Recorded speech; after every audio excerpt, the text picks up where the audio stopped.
Alright, so this right here, beyond being a permanent piece of ink now on my arm forever, this is a fairly significant collection of symbols. And it marks the day my wife and I got married. It's the day I made my biggest commitment yet. Now, getting to that day wasn't that simple. For me personally, it took working through a lot of my own shit. The fear of being hurt, the fear of being abandoned again after an engagement breakup, and my heart being pulled out from under me, torn out from my chest, broken up into fragile little pieces that really started to look and sound like I don't need anyone and all that kind of shit. It took many conversations, first with myself and exploring the idea of a relationship again, of what that looks like and the risk involved to my heart. And then in the relationship, it took many conversations with Nadia over the years getting to that point. But it's in relationships that there is this obvious belief that men are afraid to commit. And that's kind of true. I mean, I see it, but more so I see this truth. Men say what they mean and mean what they say. Let me repeat that. Men say what they mean and mean what they say. So, committing is not something we take lightly. If I commit to something, I have to follow through on it because I said I would.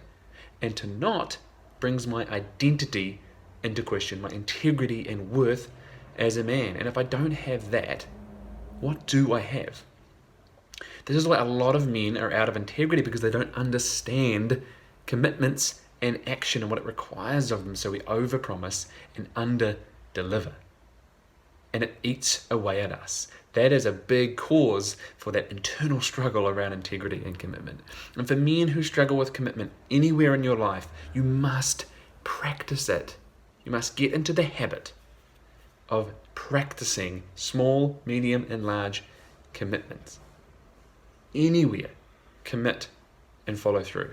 You must move past the fear of making the right decision and simply make the decision right. Making challenging commitments requires an uncomfortable decision. And many guys talk themselves out of doing it with a story, right? Thinking that they need the confidence first. But it's the commitment that creates the motivation and action to step up and into what that commitment requires of you. So the anecdote is practice. Simple. Making decisions, setting up your life to make them happen. The action from routines and accountability with people who will actually hold you accountable. Set your life up. Start small, stay consistent, and practice making commitments and following through. But it is going to take uncomfortable decisions and uncomfortable actions. It will ask something of you, because without this, your lack of commitment or follow through on what you do commit to is hurting your life. It is hurting your relationships and the people in your life.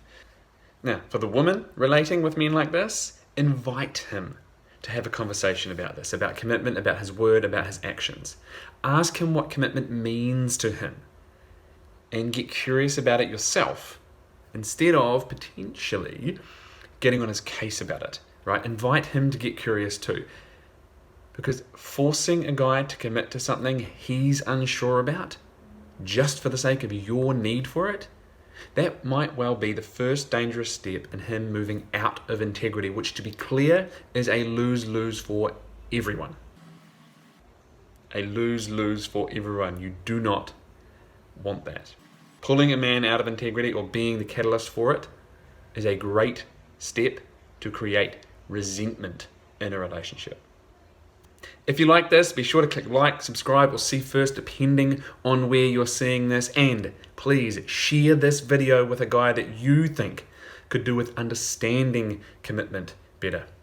Or with a woman who could do with the support on inviting her man into commitment and follow through with his actions. And remember, gentlemen out there, have some fucking integrity.